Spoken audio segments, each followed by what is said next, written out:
Bună, dragii mei, bine ați venit, bine ați revenit. Sunt Meme și ca de fiecare dată înainte de a începe, vă reamintesc cât de minunați și de puternici sunteți. Astăzi vom vorbi despre energia zilelor ce urmează, despre următoarea perioadă, despre tot ceea ce înseamnă această perioadă pentru fiecare dintre noi în parte. Și vă rog să luați de aici informațiile care rezonează cu voi. Și încă de la început menționez pentru cei care nu mă cunosc și acum mă întâlnesc pentru prima dată, găsesc această emisiune, că acesta nu este un canal tipic de tarot și astrologie. Folosesc și astrologie și tarot, etalări de tarot combinate cu elemente din astrologie, însă nu așa cum sunteți voi obișnuiți, poate în mod normal. Și tot de astăzi vreau să fac o mențiune importantă: cine vrea să asculte bine, cine nu. Cine vrea să aprecieze clipul, cine nu.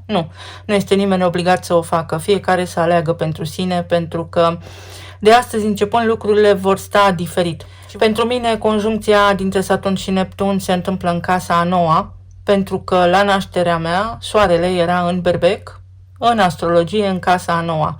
Cine vrea să caute informații, să vadă ce înseamnă acest lucru, bine, cine nu. Nu sunt aici să vorbesc despre mine, sunt aici să vorbesc despre ceea ce începe. Și dacă nu înțelegem și nu înțelegeți ce începe acum, voi face referire la acele clipuri virale de pe internet cu roboții din China care au evoluat atât de mult încât fac unul la unul Kung Fu, ceva de genul acesta cu călugării Shaolin. Nu este însă un lucru rău și vă voi vorbi despre asta. Din punctul meu de vedere, această tehnologie s-ar putea să vină în ajutorul nostru. Cu asta să rămâneți în minte, tocmai pentru că noi suntem atât de blocați încât percepția noastră ne duce către autodistrugere.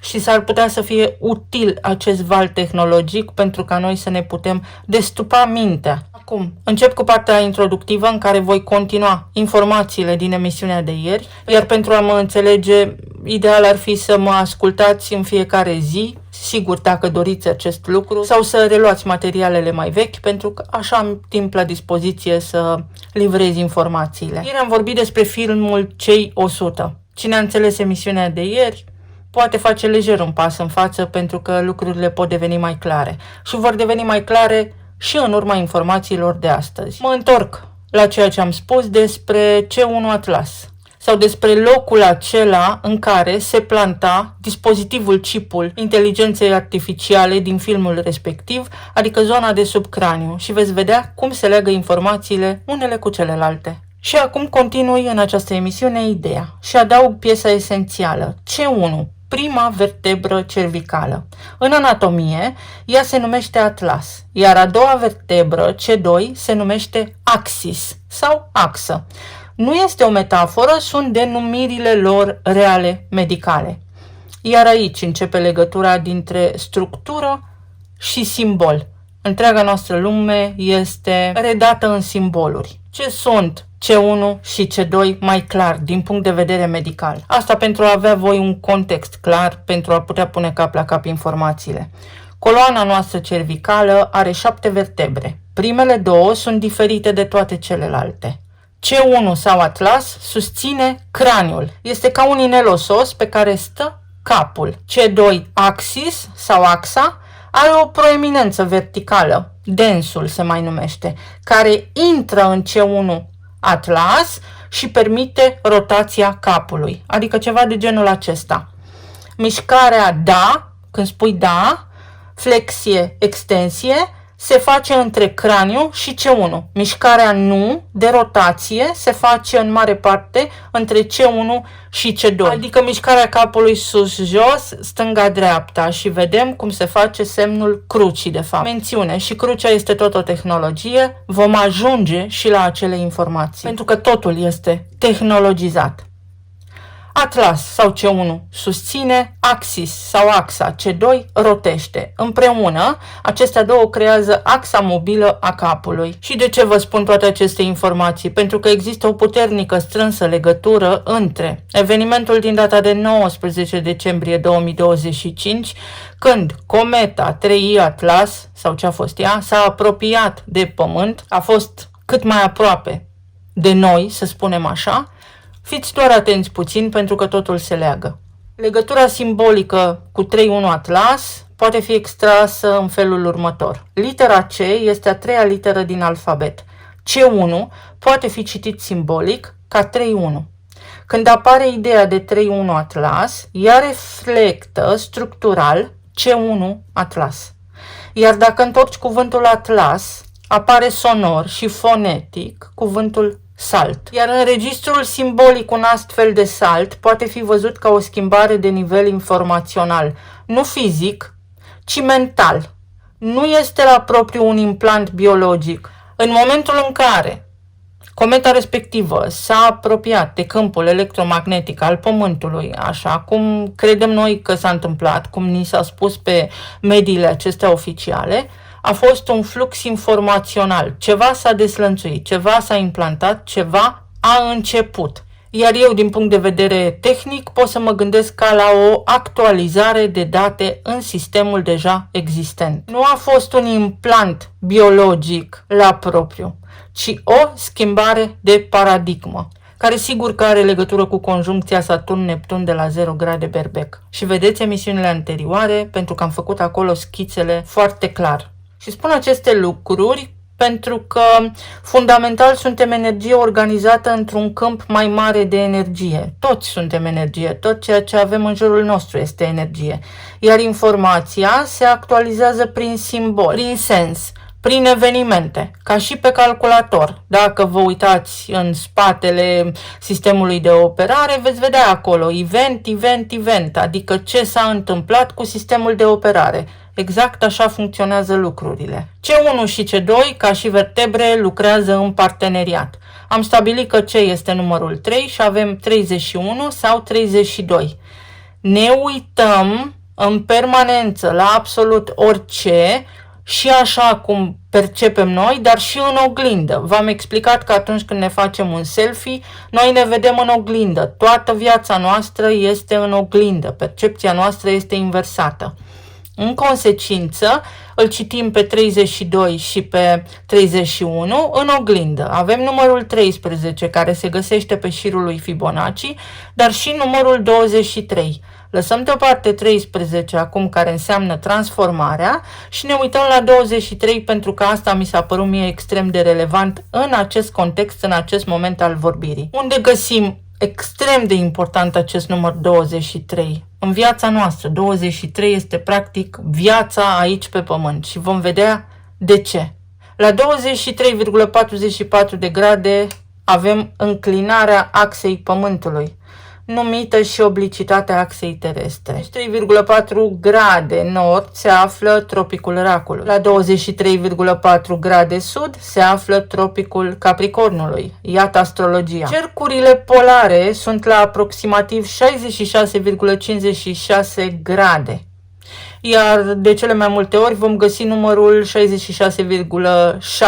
grade. Pentru că am vorbit ieri despre numărul 66 și ce înseamnă el. Capul nostru are o axă mobilă, axis la scară umană, axă la scară planetară. Cine guvernează semnul Racului? Luna. Cine guvernează semnul Capricornului?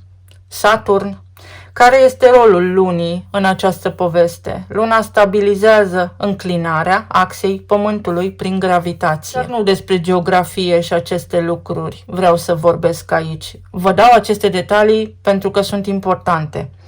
Luna funcționează ca un stabilizator giroscopic al planetei și pentru că în astrologie guvernează Racul, este important să ne uităm la acest detaliu pentru că Racul simbolizează mama. Semnul mamei, semnul matricei sau al originii vieții aici pe pământ. Microcosmos, macrocosmos.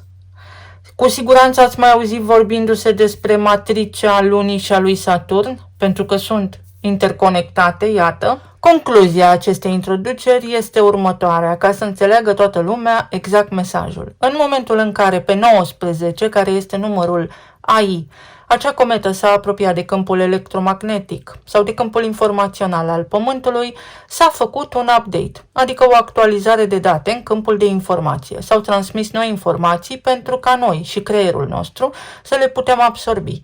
Este ca și când suntem pregătiți pentru ceva mai mare. Pentru că da, putem spune că prin această conjuncție Saturn-Neptun la 0 grade începe o nouă etapă din istoria umanității. Poate fi un fel de resetare? Poate, dacă așa îi spunem noi. Și această nouă etapă include tehnologia. tehnologie despre care vom vorbi și în alte emisiuni. Iar pentru un nivel și mai înalt de înțelegere, vă puteți uita și voi la poze, pentru că veți căpăta și mai multă claritate.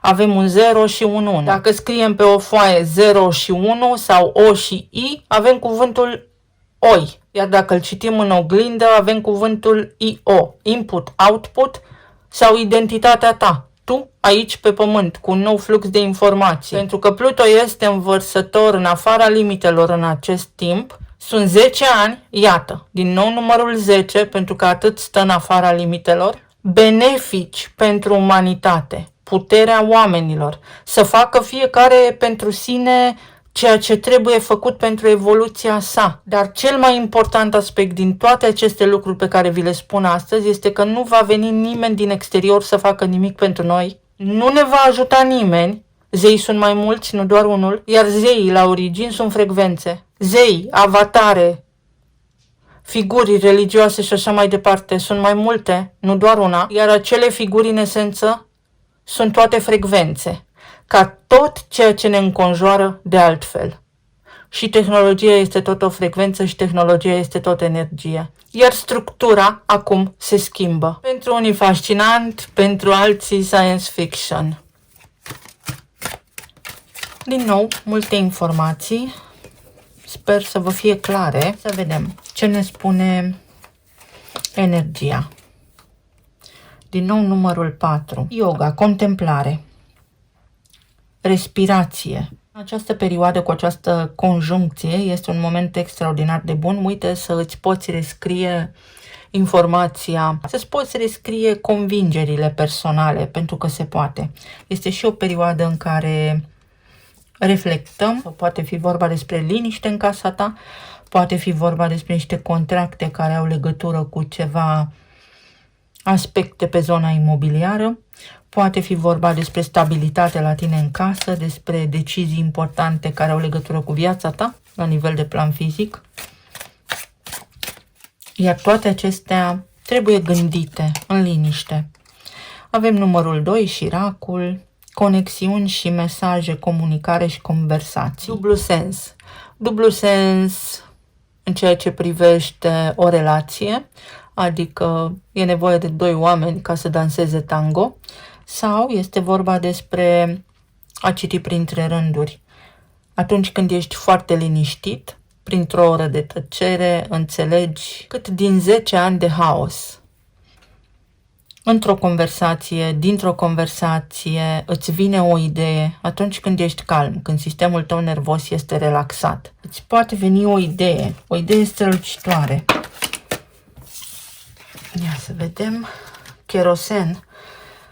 Casa 7 a relațiilor în berbec. Cum să faci pace cu cineva, cum să te împaci cu cineva, cum să accepti pe cineva, sau îți dai seama pe cine vrei și ce vrei, sau îți dai seama poate că ești într-o relație în care tu și partenerul tău sunteți ca frații, sau poate îți dai seama că acum poți comunica cu cineva și poți ajunge la un acord. Se poate întâmpla ceva și pe zona de relații și în zona clienților. Trebuie să te dezvolți. Ceva se poate dezvolta. Poate fi vorba despre niște asigurări pe care le poți încasa la nivel financiar, despre intimitate, pe zona de intimitate. Sau să te simți bine singur, să înțelegi că tu singur poți rezolva foarte multe lucruri și nu ai nevoie de altcineva. Este o perioadă în care poți simți un real progres în viața ta, în funcție de cum te poziționezi, desigur, pentru că ai foarte multe oportunități, multe șanse, multe direcții către care te poți orienta, către care te poți uita.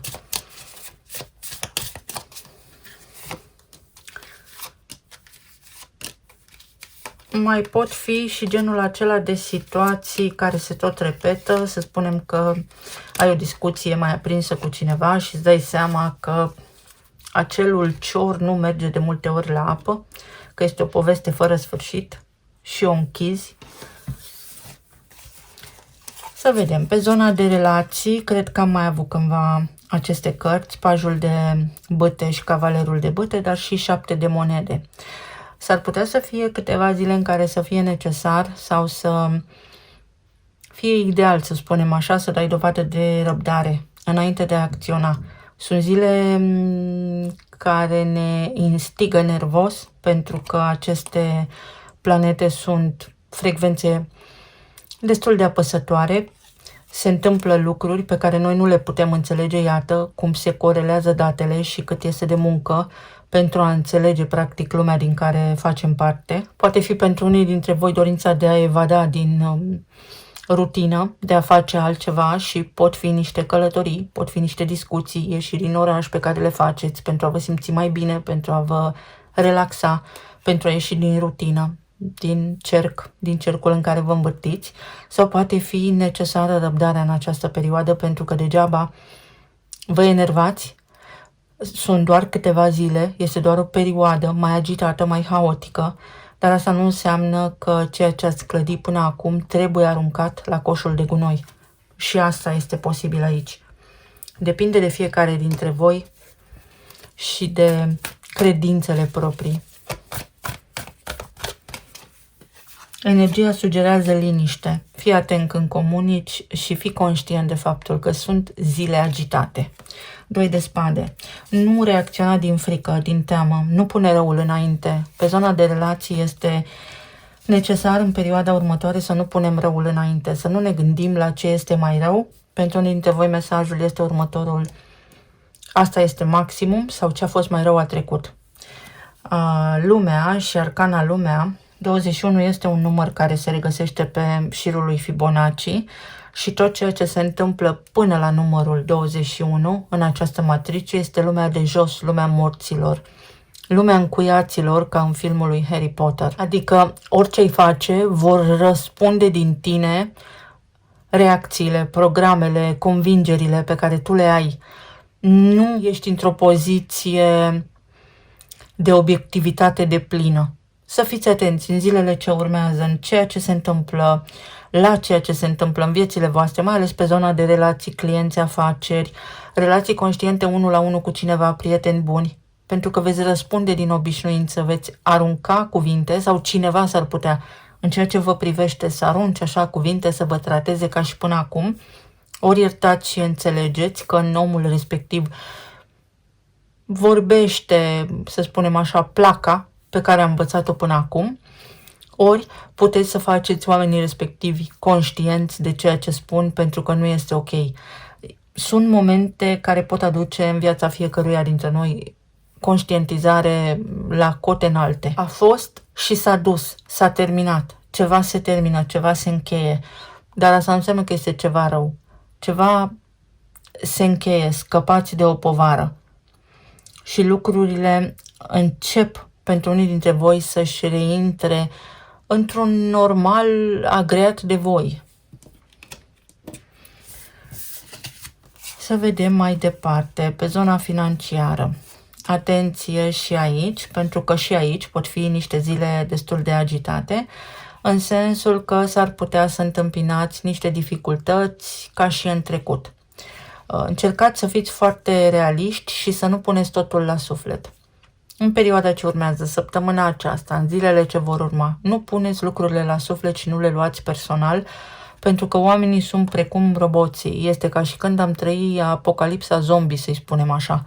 Nu știm ce spunem. Credeți-mă când vă spun că nu știm ce spunem. De foarte multe ori răspundem, gândim, facem lucruri pe pilot automat.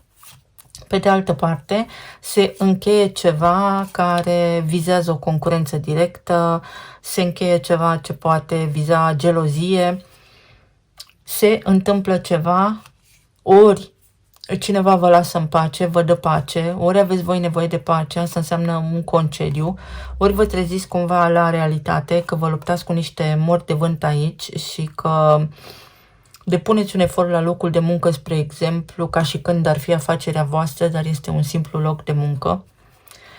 Sunt foarte multe situații care se pot rezolva în perioada următoare, dacă voi vă dați seama de lucrurile pe care vi le-am spus aici. Este un joc, este un program. Viața trebuie luată ușor și cu umor. Umor.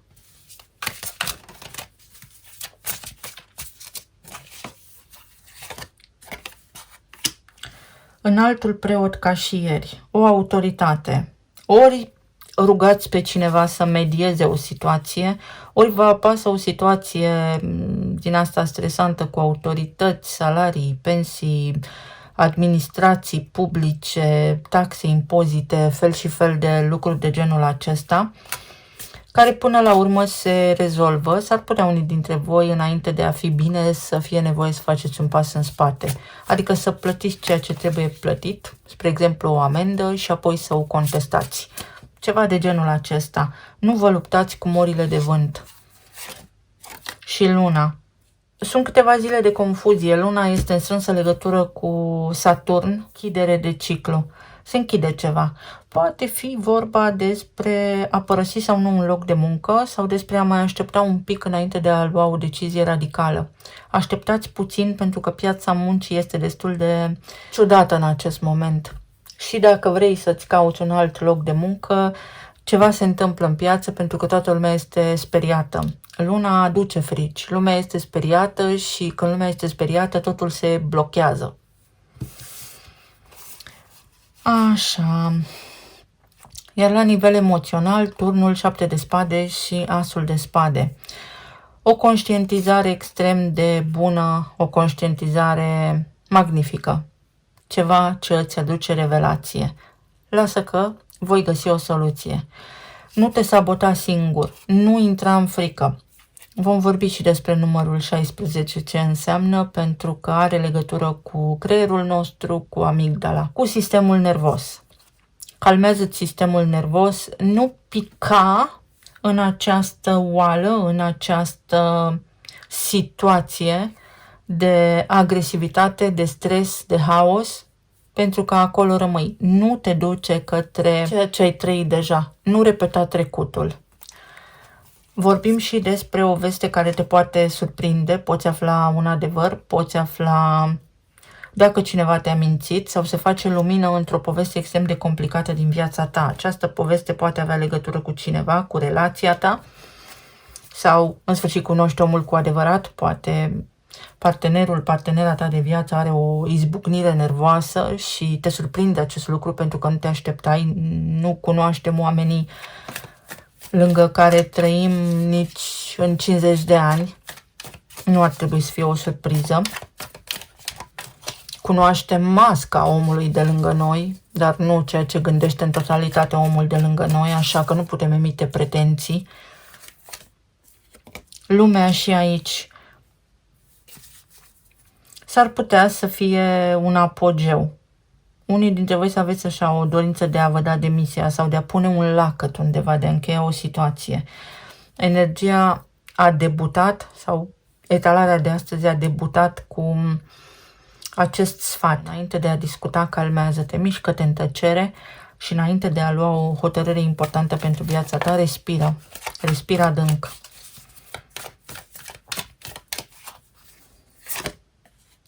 Și regele de spade. Respiră și judecă limpede, fii rațional. Poate fi la nivel medical o situație care se rezolvă, poate fi o sperietură. La modul mi-au ieșit niște analize, erau acolo parametri destul de diferiți față de limitele agreate, însă de fapt era o stare de moment și vă spun și de ce. Pentru că în momentul în care faci analizele, tu ai o anumită stare, ești influențat de frecvențele din jurul tău, dar când primești rezultatul, s-ar putea tu să fii mai bine decât în momentul în care ți-ai făcut analizele sau poate mai puțin bine. Totul este relativ în această viață.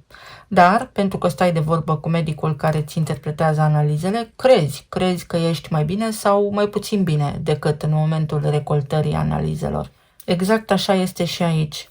S-ar putea să fie o discuție de moment, o stare de tensiune de moment, o încurcătură pe moment. Dar lucrurile nu rămân așa. Lucrurile se schimbă și tu este fix ca și când ai da acum o probă a răbdării, o probă a conștientizării, o probă a cuvântului. Dar această lamă are două tăișuri, dublu sens. Să nu regreți ulterior o decizie sau ceea ce ai spus acum. Dacă ne referim la cineva anume, este aici o persoană care încearcă să fie serioasă, încearcă să dreagă busuiocul, cum se spune, încearcă să corecteze, să repare o situație. Poate persoana respectivă nu a fost onestă cu tine în totalitate, nu neapărat că te-a mințit, dar nu a fost cinstită, corectă cu tine în totalitate și acum încearcă pe cât se poate de mult să te împace, să corecteze situația respectivă, pentru că știe că tu ești nervos, știe că ți-a cauzat o stare de disconfort extrem.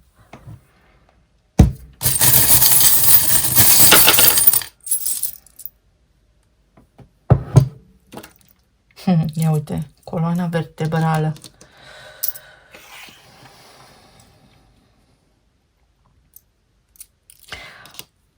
Încearcă să nu gândești prea mult pentru că ești foarte stresat. Încearcă, pur și simplu încearcă să te liniștești puțin, să găsești un prieten bun, un om de nădejde care să te ajute să te calmezi sau calmează-te tu pe tine.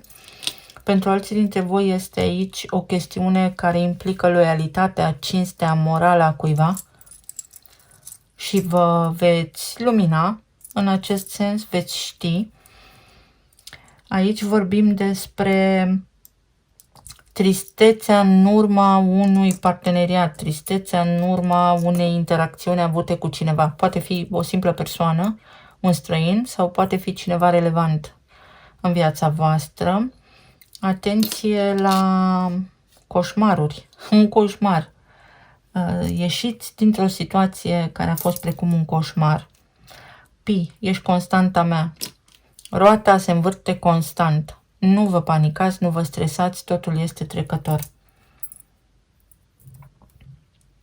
Anul acesta este important să fim atenți la cum ne mișcăm, ce spunem și ce gândim. Ceva se întâmplă, sunt anumite blocaje care se pot îndepărta ușor. Senzația de libertate sau senzația că sunteți legați de ceva și că nu aveți libertate. Puteți să vă eliberați dintr-o structură veche, din ceva foarte rigid, dintr-o stare de tensiune majoră, pentru că, uite, se anunță un eveniment care vă confirmă faptul că totul este trecător.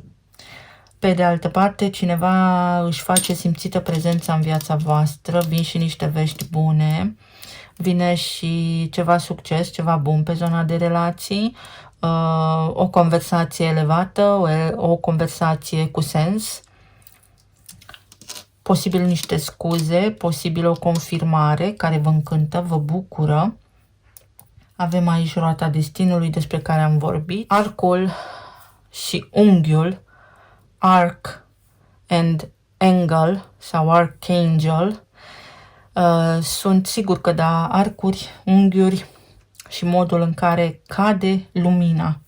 Deci s-ar putea voi acum să vreți să vedeți ceva, să vreți să aflați ceva anume și să nu fie momentul sau să nu vedeți clar. Să fiți atenți în perioada ce urmează. Ori stați de vorbă cu cineva care nu vede clar o situație. Dați-i pace pentru că nu aveți cum să convingeți persoana respectivă, atât poate acum. Ori este vorba despre voi. Vreți să faceți anumite lucruri, dar nu așa cum ați gândit-o. Mai căutați, încercați să gândiți atipic, pentru că vine sclipirea. Iar pentru alții dintre voi poate fi un eveniment extrem de benefic, un moment extrem de benefic în zona relațiilor voastre după o lungă așteptare.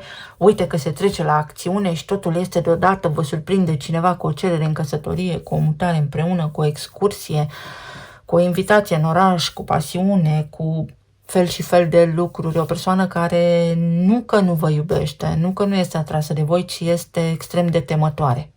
Eu vă mulțumesc foarte mult. Vă doresc să fiți bine, sănătoși și iubiți și să ne auzim cu bine data viitoare. Pa, pa!